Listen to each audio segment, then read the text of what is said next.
சென்னை தாம்பரத்தை அடுத்த பெருங்குளத்தூர் பகுதியில் ஃபேன்சி ஸ்டோரில் இருந்து ஒருவர் பொருட்களை திருடி செல்லும் சிசிடிவி காட்சிகள் வெளியாகியுள்ளன.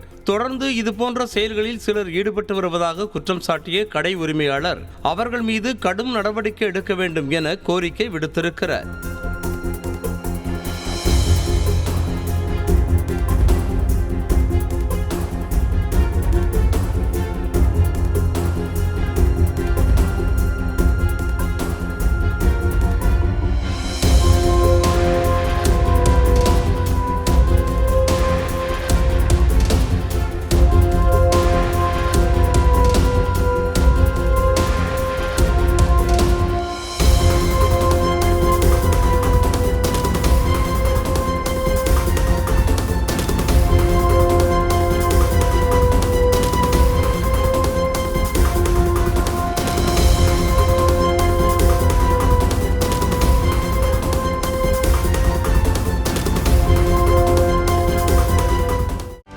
செய்திகளை உடனுக்குடனும் துல்லியமாகவும் தெரிந்து கொள்ள சப்ஸ்கிரைப் பண்ணுங்க.